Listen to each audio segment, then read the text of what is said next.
guys, welcome back to Coffee and Van Chats. I'm here with my good friend Yuri Hauswald, and yeah, I met him at a camp. I mean, we did this camp together.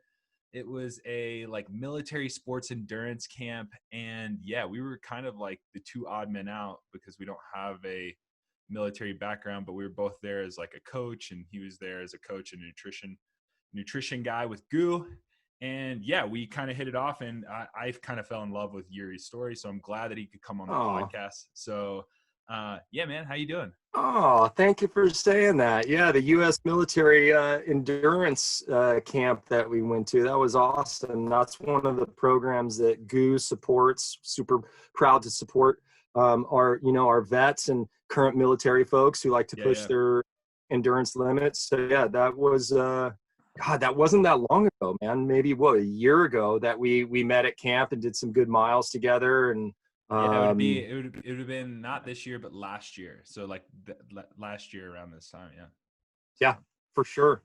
Yep. So, and wow, have things changed? Yeah, things have changed, man. So yeah, we'll kind of get into that. But how did you even get started? Because I'm reading your background, and it's like you turned pro at the age of 36.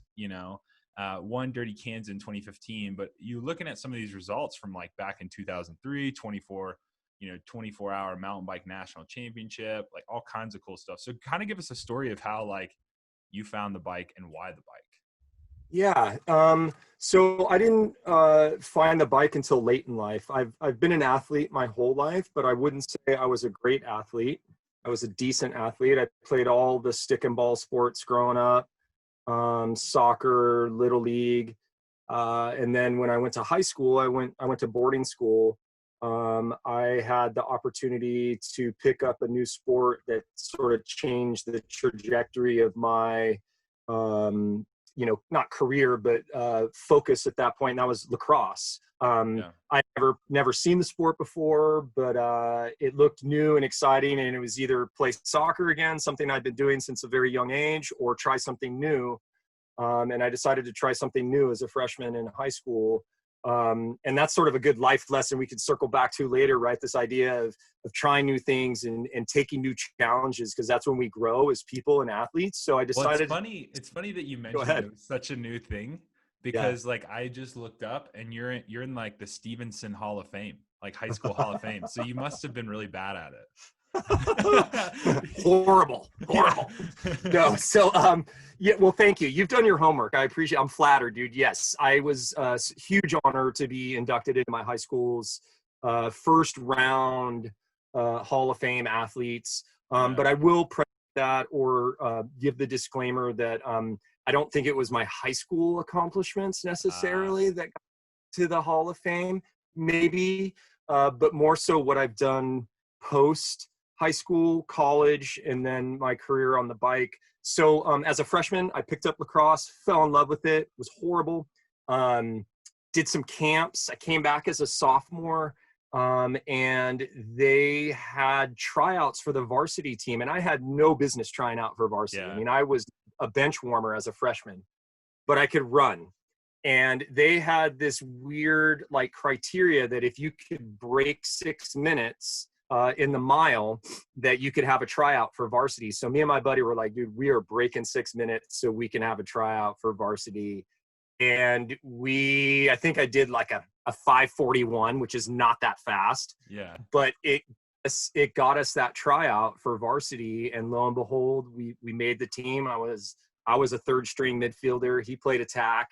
And then I just continued to pour my energy into that sport. I still played baseball and football. Football was my other sport. I was quarterback and ran the option my senior year. But lacrosse was always the sport that like I was really, really passionate about. And so fast forward to college, it became my ticket to college. I was a solid like B plus student. So having, a sport that could open some doors, to be quite honest, for me, allowed me to get into Cal Berkeley. And so I went to Cal Berkeley and was the captain of the team for 2 years, and had various like all-star accolades and stuff like that in my years at Cal. Awesome. And then when I graduated from Cal in 1993, so people could start doing the math to figure out how old I am. I was born then. There you go. August 22nd, 1993. There you go. Dude, yeah. So that's when I graduated from college, and I packed up my Volkswagen van. Yeah. And actually sitting in a van. Vans have also been a theme in my life. I love having a vehicle I can sit in because I'm very nomadic. Yeah. But I went back east. I packed up my van. I drove back east to teach at a prep school in Pennsylvania. And it was in Pennsylvania that I was first introduced to the bike. I mean, yes, I knew how to ride a bike. I had a BMX bike as a kid, but it wasn't something I did recreationally because I lived on a farm out of town, and I had other things going on and ranch chores, stuff like that. So bike wasn't on my radar. But when I went to Pennsylvania, I wasn't playing lacrosse anymore. I wasn't good enough to play pro box lacrosse or anything like that. And that's where I discovered the bike. Two people I taught with were avid cyclists. They would take me out on their weekend rides, let me borrow their bike, literally cut off shorts and like Chuck Taylors, flat pedals with cages. And I was a bull in a china shop, just breaking parts. Sounds and breaking. About right, yeah. But I loved it. It was the adventure, experiencing new places, pushing your physical limits, which is something I've always enjoyed, probably like you, just that going to the ragged edge of what you think you're capable of doing physically. And so Mark and Ellen Nelson, I credit them with introducing me to the bike. They were the two folks that I taught with at the Hill School, who were generous enough to let me borrow their GT Zaskar, Awesome. Old bike from back in the day, 26-inch wheels, all that stuff. So that's how I discovered the bike.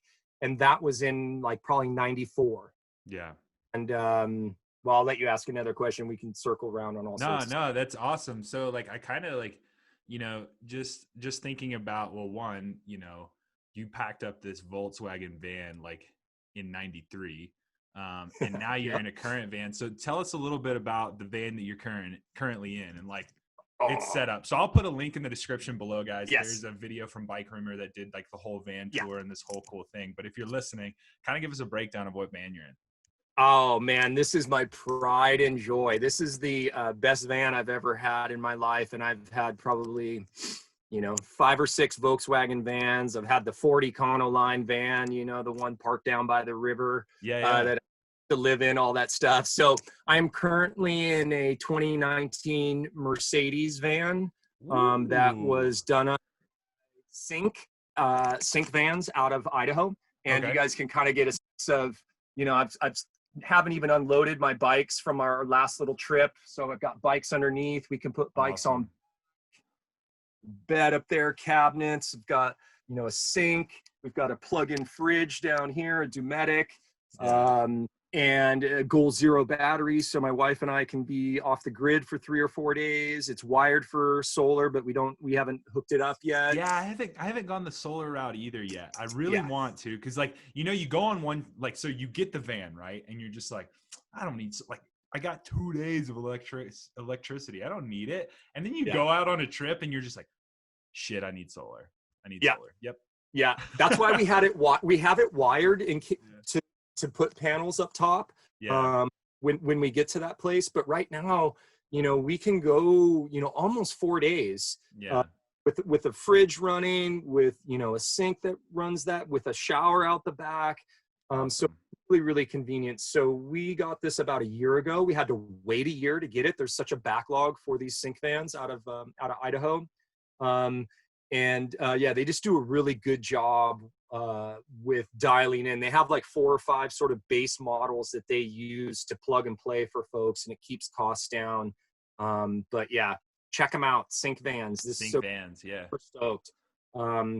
We literally picked it up a year ago, and I went on the road for 6 weeks with my wife and my large Rhodesian Ridgeback, and really comfortable, fun way to spend your days. Sweet. So how long have you been I'm trying to think of how to ask this. So what's the time between this van and your last van? Because it's dude, you've had vans pretty much my entire life. I know. So what was your last van? So that's so funny. My last van was a mistake. Unfortunately, I made a mistake. Yeah. I bought a Ford Transit, and there's nothing against Ford. It was this type of van. I bought an empty Ford Transit, like extra long, extra tall, thinking that I would have it built out. Yeah. Not by me, because I'm not handy. I'm not good with building things or tools or anything like that, but have some folks build it out. And I had a friend at the Ford dealership here in town. And so I got a little bit of a friends and family deal on the van. So went forward with it. And then I just, whole build out process kind of got stalled out by for various reasons. And it just didn't come together like I had hoped. 2 years ago, and we saw the sync vans, and my wife was like, what would you think about getting one of these? And I was like, let's do it. So like we literally put a deposit down right there, even though we had this other van that had maybe had a year, and then waited a year, got the sync, sold my Ford Transit, and so here we are in the sync van. So that's how I landed in this. Isn't it crazy though how your wives, like our wives, can make such great decisions? Like you buy that Ford Transit and you're like, oh yeah, I'm gonna build it out, I'm gonna do this, I'm gonna do that, and then like you can immediately go, oh yeah, she didn't have any say in that. You know, it's like, and so when I went to go buy this van, I broke my collarbone. Financially, I was in a bad spot. Health insurance non-existent. It was bad. And she's like, I need a new car. You need a van. Let's go look at vans. So I'm looking at like Mercedes Sprinters. I'm looking at these big tall boys, like, $40,000-$50,000 vans. And she's just like, I'm not going to drive that. Like, you're going to need to get a small cargo van. And I'm like, I'm pouting. I feel like I'm 12 in this dealership, just like my arms crossed. And I'm like pouting in there. And come to find out, man, they've been building out these small cargo vans all over the place. Yeah. So like my van could probably fit in the back of your van. Like it might so be able small. to. Yeah, it's so small. And but it's got a bed, it's got a fridge, it's got a shower, it's got everything you need. It's just that the moment a shoe's out of place, boom, it's a mess.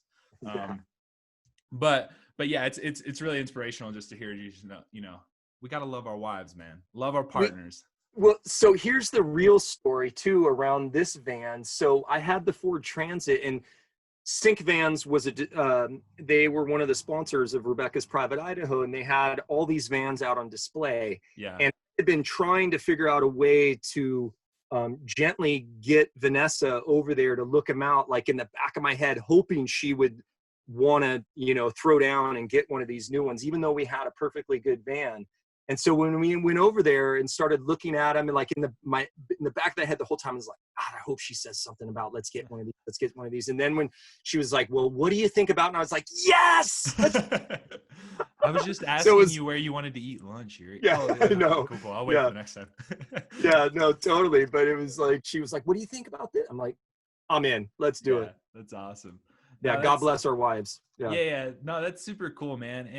And yeah, like I said, at the beginning of the podcast, like I fell in love with your story. Like, I think because I think cycling is so cool in the fact of where everybody comes from, even if it's just like, hey, like my dad or my mom or whoever got me into the sport and I was a junior and now I'm here. And like, that's still a great story. And it's like with me, with the weight loss, but with you, like, there was a mixture of just like trying to chase this pro dream, but also worrying about your family because your wife was sick at the time. Yeah. And so there was a time where, the year that you won, like DK, I'd love to talk about how, I might end up crying on this fucking podcast because it's a Me great too. Story. Yeah. Thanks. So let's hear it, man. Well, so I guess I should just preface this conversation by saying, my wife is a huge part of my success as a cyclist because she's been super supportive of me running around the country, flying around the world, doing events, even when I wasn't really like that good at it or that much of like a pro rider because in my prior life, I was an elementary school teacher. I taught elementary school, first, second, and third grades for 11 years. right after I taught high school in Pennsylvania and discovered the bike, when I came back home to Northern California, I entered the elementary classroom and was chasing the dream, going to the Norbas. But I had kind of gotten stalled out in the semi-pro category, which is a category that no longer exists. And it was the category to act as a stepping stone for experts to go to pro, because the jump from expert to pro was a huge gap. So I'd qualified to make it to semi-pro, but I was never going to get out of semi-pro. I was pack fodder, bro. Like, you know, field at best at nationals and stuff like that. But then I discovered that I had the ability to ride for long periods of time, you know, just like keep grinding it out, and that I was better suited for long distance events. And that was right around the time that Norba Nationals introduced a discipline called the marathon. So it was longer than the cross country, you know, like 40 to 50 mile XC events. And that's where I really found my niche. I started doing those, got a few decent results. And then, as you mentioned, I turned pro at 36 after getting 9th at 24-hour solo world championships. I have a few victories of solo, events that helped me turn pro, but like, it wasn't, you know, like turning pro meant that endorsements or money came rolling in. It was just a dream, you know, it was just something that I, you know, thought I might be able to achieve, but wasn't sure if it was going to happen. And so I was just chasing that dream, and it came together. And then that just sort of like inspired me to go even harder and longer and continue chasing this dream. And then I stepped out of the classroom almost a decade ago now, and went into the bike industry as a marketing manager for Marin Bikes, which was my bike sponsor at that time. And found gravel like in 2013.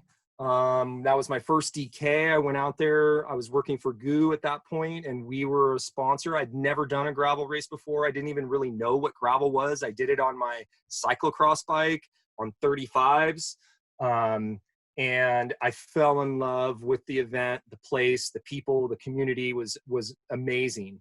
And started working with a coach, which was new for me. I'd always been sort of the quantity over quality miles kind of guy, just go ride for fun, no structure in my life. Started training with power and heart rate, and that made all the difference in the world, and set me up to have, you know, the performance I did in 2015. And, you know, Mother Nature, those who are familiar with the conditions in 2015, Mother Nature had a little bit of hand in I think helping me, because it was biblical mud, super gnarly. It had been raining for like a week straight prior to the 2015 DK, flooding. They weren't even sure they were going to be able to run like their A course. They were starting to think about options B, C, to safely run the event. And so the muddy conditions actually played into my hand better, because I'm not afraid to run. My lacrosse background, I'm a bigger guy like you, bigger, you know, than most cyclists. So I'm not afraid to shoulder my bike. And so a combination of patience and running and just being smart, and always being in the right place at the right time, set me up it came down like, you know, to a sprint finish, which is unheard of usually in a 200-mile event. But yeah, 2015 was an amazing year that has changed the trajectory and like enriched my life in so many different ways. Yeah. And it's so cool, man. Cause it's like, I think you're so humble about it, in the sense of like, oh yeah, I trained hard and I rode hard. And it's like the conditions there, like literally you had pros passing you that were in front of you going backwards saying, fuck this. Like I'm out. Like, no, forget this. And you were super well prepared. And one thing that's always stuck with me, and that's kind of, you know, you gravel geeks that are trying to get into this stuff, download the GPX file. Do it and bring an external battery. That's one thing that he's taught me, and I did it for Mid-South, and it was the smartest thing I ever did. Yes. So for folks who don't know the backstory, with sort of maybe other factors that helped me that day is there was a kid, Michael Sensenbaugh, who was off the front. He got away, and we didn't see him for the whole race. I see him until 2 months ago when I actually caught him. And part of one of his issues was his computer, I think, died, and he wasn't taking the maps that they were giving at the checkpoints to have as a backup, right? So you could have a paper backup, which is super important if your computer goes out, because DK doesn't mark the course. Most gravel events do not mark their courses because they're so big, expansive, and so he was having, I think, some navigational issues, which were slowing him down. And so, yeah, it just speaks to what you said. Be prepared. Have an extra battery. Make sure you have the route. Take the papers if they're handing them out at the aid stations. It's not, it's not going to weigh you down. And if your computer goes out, at least you have something that tells you when and where to turn. So yeah, there were a few factors that came into play. And then just, I'm thankful for my coach that year who, gave me a really solid program. And actually, this is sort of funny, and you would appreciate this as a track sprinter. He had me doing some really hard sprint type efforts about a month out from the event. And I was cursing him. I'm like, dude, why are you having me this is a 200-mile event. Why am I doing sprints? Like, I'm not a sprinter. And lo and behold, those workouts, the most pivotal of probably what I did, because it allowed me to outsprint a kid who is like 20 years my junior, or right around there. After 200 miles, 13 hours in the saddle, it was like a 4-block drag race down the main boulevard. And, I'm getting goosebumps just thinking. That was like, it's weird. I went into, what some people call flow state. I think my last memory until I crossed the finish line was at the top of the boulevard. And I just remember saying to myself, I'm going to start the sprint first and just go for it. And that's the last thing I remember until I crossed the finish line, and had beat him by like a wheel length. And then I came through and I let out this weird, like, guttural scream. And I'm not a huge talker or anything. I don't ever like say anything when I come across the finish line, but I think it was a combination of just like amazement, shock, what I had just done. There was a lot of emotion wrapped up into that victory because, as you mentioned, my wife is a cancer survivor. Mm-hmm. And she had flown out and surprised me the night before. She showed up. She did a great trick. She called me as if she was calling from California to wish me well. And we hung up. And then 5 minutes later, there was a knock on the door of the house that we had rented. And there was my wife with my buddy's wife. And so awesome. Know that Vanessa was there cheering me on, just gave me a lot of added motivation and drive that day.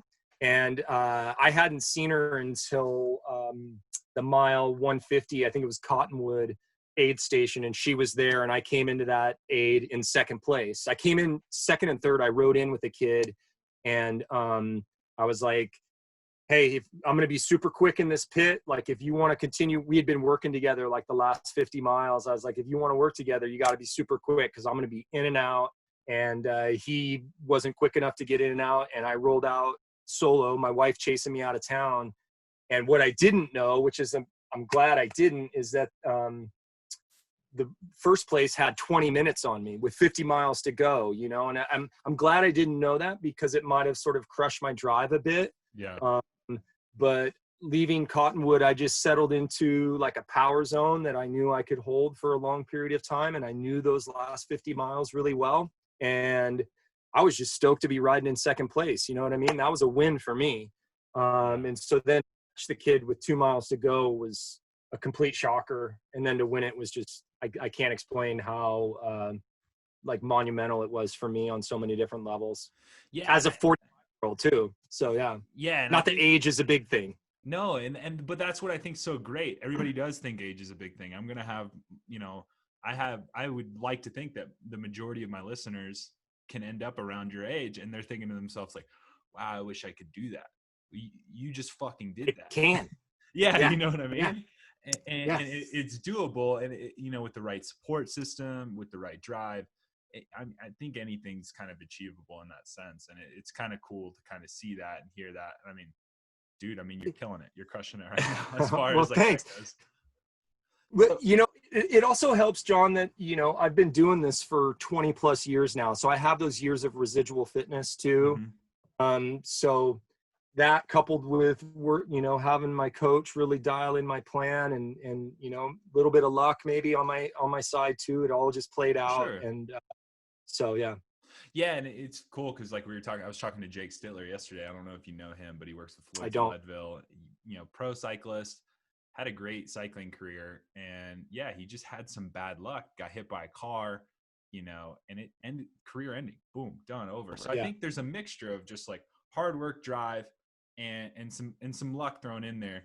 But yeah, so speaking on that, like you're going into another year. Let's just say you've over 20 years. This is going to be, you know, coming on to your 21st year or something like that, you know? Yeah.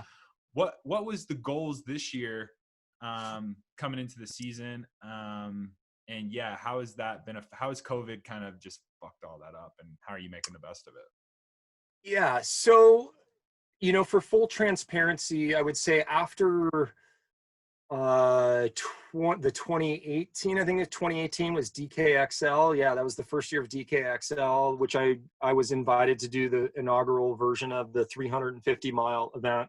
Yeah, I remember that. Yeah, that was the last year I worked with a coach. I was working with my dear friend Adam Pulford. He set me up really well. Great guy. I ended up, you know, second behind Matt Acker, who's just a beast. And that's a funny story is actually Matt Acker and I spent a whole bunch of time together in 2015 on the prairie. He was racing speed. We didn't know each other, but we banded together at one point in the ride. And now we're obviously good friends, but, you know, he won the inaugural XL. But that was the last year I worked with a coach. I decided to, you know, step back. You know, I do have a job. A lot of people don't think I have a job, but I do have a day job as Goo's lead athlete manager. And I'm down in the office 2 days a week when that was able to happen. So I decided to step back from all the structure and just kind of start riding, you know, for fun again. But I was still, you know, logging anywhere between, you know, 8,000 to 10,000 miles per year, somewhere around that. So riding a lot, but just with no structure. So I kind of feel like my career is shifting again. You know, I'm less relevant as a racer. Obviously, there's not a lot of racing happening right now, but I'm definitely not at the front end of things when it comes to the gravel scene. Not that that matters. You know, there's been when Ted showed up in 2016, there was a tectonic shift. I've seen this a number of times in horsepower and the eyes and the number of pros coming to the event. Like, it's rad. It's awesome. Yeah. And so I didn't necessarily, you know, choose to be less competitive or whatever, but I've just sort of now been focusing more on like the adventure side of riding and the joy that brings me. And hopefully I can instill that in others, that, you know, connecting these dots in your backyard or scheming up these big rides that you've always been dreaming about. That's really attainable for everybody, for all of us, whatever level you're at. As long as you prepare properly, pack properly. So I've been doing a lot of adventure rides, these ghost towns and gravel videos with Niner Bikes, my current bike sponsor, where we're exploring like Central Nevada and history and stuff like that. Cause I really want to encourage people to get out. And we all need that right now, more to get out in these wide open spaces, which are safe. And so I am trying to do more adventure type content. And I was going to do the usual events that I always do. You know, DK I was going to do it again this year. I was possibly going to race it on a single speed gravel bike. Cause I do have a fondness for single speeds. And, you know, just Rebecca's Private Idaho, all the big gravel events. But I wasn't going to like buckle down like I did in 2014, 15, 16, 17, 18, working with a coach. I just decided to give myself a little bit of a break from that. I don't know if that's age or just, you know, other life responsibilities. You know, I manage our elite athletes, and, you know, obviously want to do a good job with that too. So finding that balance. So I'd say more adventure for me now, and particularly now that none of us are able to really do much. I'm trying to find ways to put out content that inspires people to go explore their backyards more. I finished a video project out in Central Nevada around that same idea of exploring ghost towns for a company called iFit that does indoor training videos for people who are or Nordic track or something like that, or a stationary bike. So like you could choose to come ride gravel with me in Central Nevada, and you'd click the video and I would take you on a little tour and we would do like a 30-minute workout. But you would get to see, you know, Belmont, Nevada, or, you know, Hamilton City, or all these cool places off of Highway 50 I just got to explore. So that's kind of where I'm at right now. I also enjoy writing for magazines and stuff like that. So I'm just trying to find ways to inspire people to explore and adventure. No, that's awesome. What's your next adventure? My next adventure, well, I did one last weekend. I was doing a little content piece for Camelback, one of my sponsors. I rode out into the Sierra Valley from Tahoe City via probably 80% dirt, a lot of new dirt that I'd never been on before. Sierra Valley is one of the largest like sub-alpine valleys sort of north of Truckee.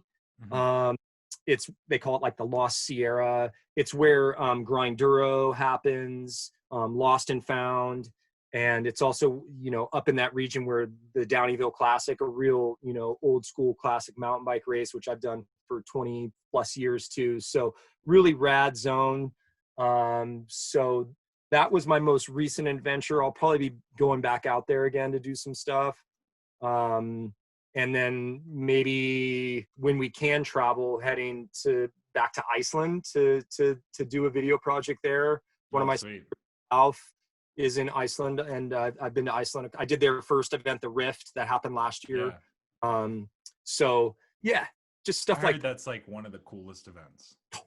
Dude, the terrain will just blow your mind. Yeah, because I was talking to Ashton Lambie about it, and we were like trying to, like, when we were at Mid-South, and this all was like, you know, the whole COVID thing was still green. So we were like, we thought, you know, by the end of March, this should all be good. Like 2 weeks will be good, right? And so I was like planning, like, do I go to track nationals or do I go to Iceland? And like, there was this, there was this huge, like, what do I do? What do I do? So I would love to get out there and do that race. But yeah, so with, you know, with just the, like, how's the whole COVID thing like affecting you as, you know, as an part of the industry? Like, we're hearing that it's feast or famine right now. Like, it's I mean, you know, we have athletes coming on who are just like, yeah, I'm struggling. And then we have athletes coming on who's like, I can't keep sponsors away. Like, they're trying to get me to do X, Y, and Z. So how is that affecting you? Oh man, on many different levels. So you know, I have a foot in both worlds. So, you know, I'm still an athlete and have sponsorship obligations. But I'm also, you know, I manage athletes. And so I'm intimately familiar with the challenges that they're facing right now with no events, you know, without having the ability to prove themselves at a race, to create valuable, you know, once again, air quotes, valuable content. If that's something that a sponsor values, I don't necessarily put a ton of weight into people's performances. I want good people that I like and a great ambassador for my brand. I could care less really about results. Results are great, but I'd rather have an awesome person than somebody who's standing on the top step all the time. For sure. So put athletes in a weird spot where they're having to become really creative, right? Start a podcast, or create more content and stuff like that. And so I find myself in that position too, with my athlete hat on, where sponsors are asking me to create content, write blogs, do stuff like that. So that piece I just did up in the Sierra Valley will be for Camelback, you know, one of my longtime sponsors. And then like the business side for GOO, you know, when we had the shutdown, like our production was shut down for 8 weeks in Berkeley. You know, the city of Berkeley just, it got closed down. And you layer on top of that, no events happening. You layer on top of that, retail being basically closed. So everything's online. And we are one of the companies that are in the bit of the famine side of things right now. It's Yeah. business is not so good for us. We're starting to see an uptick in sales, which is great. But as I mentioned earlier, we just had to go through a round of layoffs, and for a small company, we lost 8 people. That's really, really tough. It's horrible on Yeah. so many different levels. We're a small family owned, like family. We're a family. I mean, all of maybe 60 people, and so it's been hard. And and then you add onto that the anxiety with COVID, people losing jobs. It's a really adverse time, and for all of us to have to deal with, and we're all feeling the ripples or the effects of it in different ways. Like you said, some people are doing really well in this current environment, and some are not. So just trying to stay positive and do what I can to help my athletes who are struggling. Many have families and kids and the whole homeschooling thing. So it's just such a dynamic, bizarre time to be living through. Such a big unknown. I think it's crazy. It's the scary thing. The only certainty is the uncertainty right now. Yeah. Which, it's hard to plan. I mean, I was speaking with one of my athletes this morning, Rose Grant, and we were talking about next year, but how do you talk about next year when we don't even know what's going to happen like next week? So it's been interesting for sure. Well, I think that's the big scary part. It's like you sit down and you go, oh yeah, like we'll be fine. Like for example, like when we're at Mid-South, it's like, yeah, we'll be fine in 2 weeks. And then we get home and it's like, oh, we'll be fine in like 3 months. And then it's like, okay, they moved DK, they moved this around, they moved that around. Like we'll be fine in September.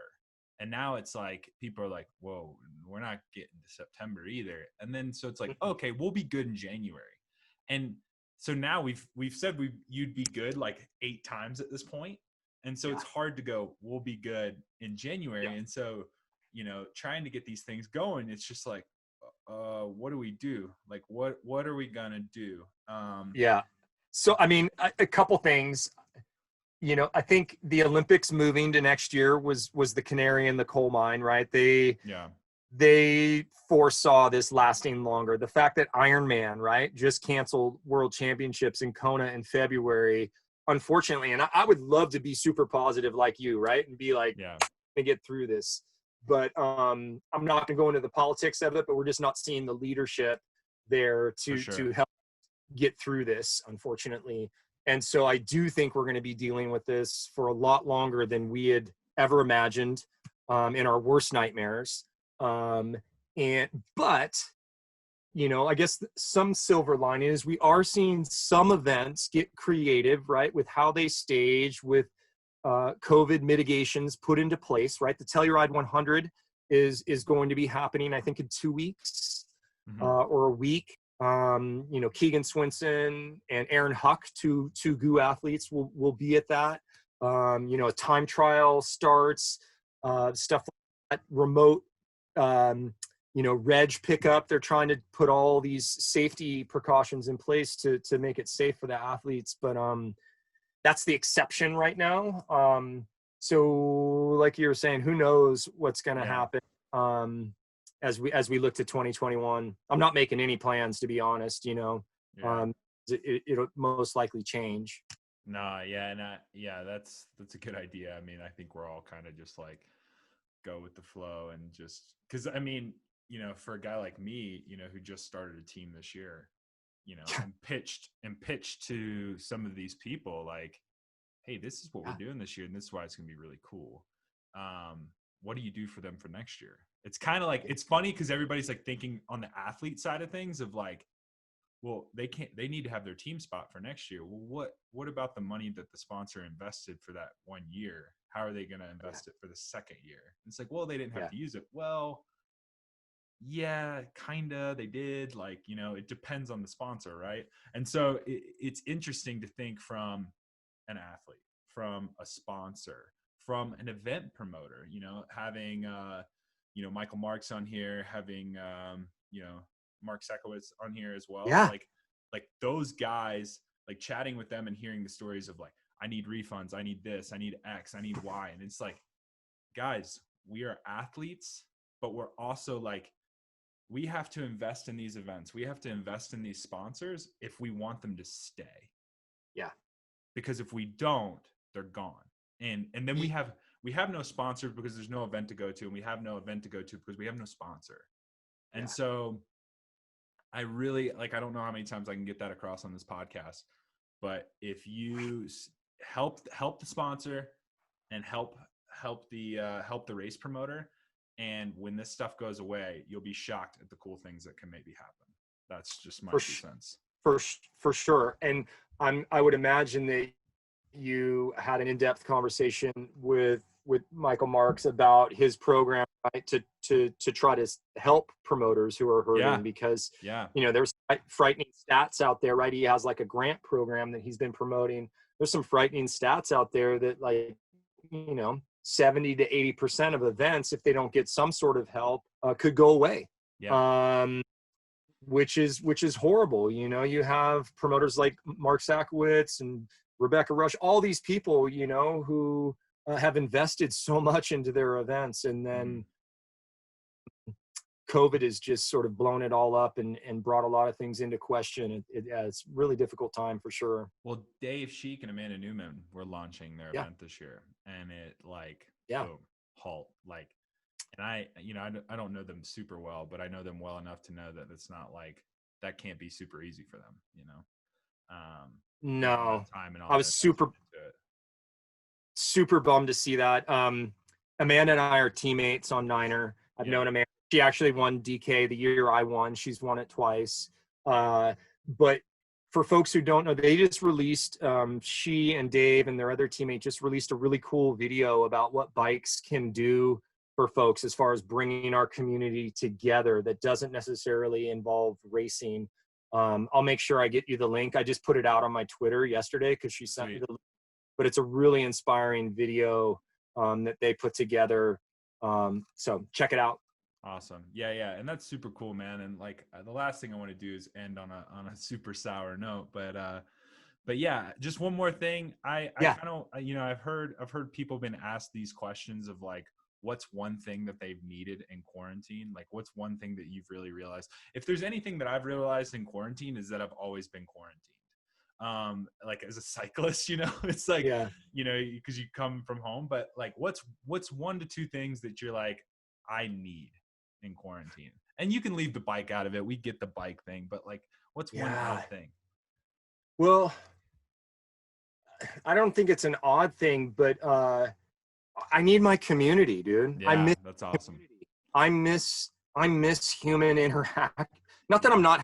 I mean, this is interaction, right? But I miss hanging out with people in person. For sure. Told multiple folks that I'm an outdoor dog, dude. I don't need to be in my office. I do better when I'm outside at events, hosting athletes or media or facilitating a camp or whatever it is. That's where I thrive. That's why I love school teaching, because I love the interaction with the kids. So I think if I had to pinpoint one thing, is I'm really missing my community, that interaction with people. I get bits of it here and there. I've been riding with small crews. We just had a small crew come out for my 50th up in Tahoe a few weeks back. It was just like so good for my heart and soul to see all these people that have been in my life, some, like 30 years. But I think, that's the biggest thing I'm missing is just the community. Like anything else is just material or whatever. Like I haven't missed anything like that. It's just the human interaction, the connection. Because I think that's one of the things that you and I love. I mean, that's how we met, bro, right? At a camp, like outside, and conversations that you get to have with people, the ability that people have to push themselves through things, like all those just like create this awesome bond between us. The fact that I got to speak to the USMES team, I'm like friends with all those guys now. It's super cool. It's my network. I really miss that interaction. So, I miss hugging people, your high five, all of that, right? Like, I care less about clothing items or food or whatever it is like that people may be missing during quarantine. It's the human interaction that I miss the most.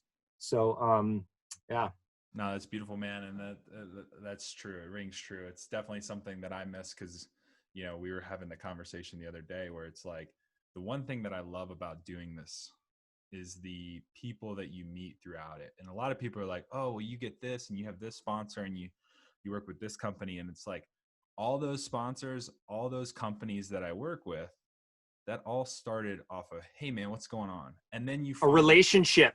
the connection. Yeah. And then the connection that hits. And it kind of goes back to what you said earlier. So any, you know, junior or anybody that's looking to ever, like if you send out a sponsorship packet, like hear this out, talk, like get to know that person, because it becomes, because you, even when you're buying that bike at like 50% off or whatever you did or whatever sponsorship deal you worked out, you know, that started because they were like, I like you. There's something here. There's a niche here. We're not Peter Sagan. You know, we're not, you know, some world tour guru that can sell these bikes off the shelf. They're not selling my jersey in the store. Not yet. Not yet. Not yet. But show that there's more to it than you just getting a free bike. And that comes natural. But anyways, thank you so much for your time, Yuri. I really appreciate it. And totally. Yeah, dude, that's awesome. And I'll put all the links that we talked about throughout this entire podcast down in the description below. So please be sure to check that out. And yeah, peace, guys.